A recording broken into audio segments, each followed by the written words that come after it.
Security officers drawn from the National Police Service, prisons and the NYS are likely to get a 40% pay rise in the next 3 years if the recommendations by the National Police Task Force will be implemented as advised by President Ruto. Your Excellency, sir, on 22nd December 2022, through Kenya Gazette Notice number 15792 of 2022, appointed this task force with a mandate to make recommendations on the improvements of terms and conditions of service and other reforms for members of the National Police Service, the Kenya Prison Service, and the National Youth Service. These three services are now moved to the security sector.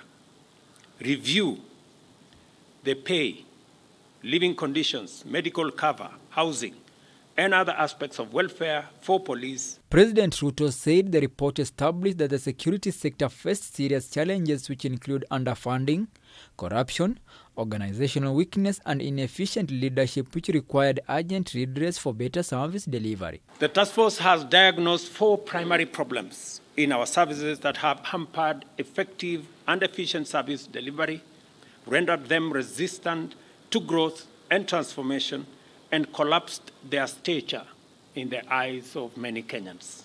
The problems are broadly underfunding, deficient leadership, structural and organizational weaknesses, and most critically of all, corruption. President Ruto said talks were ongoing with the SRC Commission on how the recommendations will be implemented, as his administration was keen on implementing all the recommendations. The task force was asked to examine and review the various aspects that touch on the welfare, terms and conditions of service, capabilities, and service delivery, and to additionally identify the key levers for comprehensive change in the services.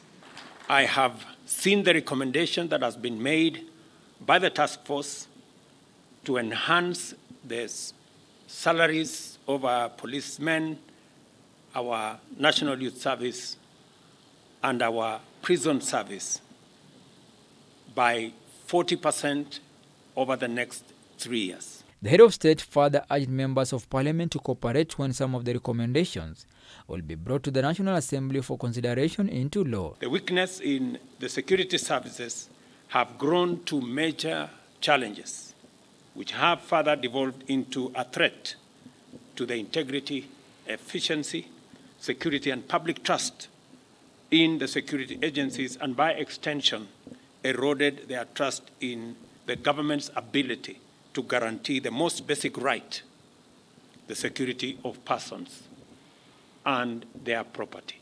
The report also limits the duration of an officer to not more than 3 years in one station of service.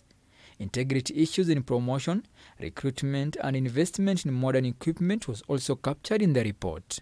Franklin Wala, K24 TV.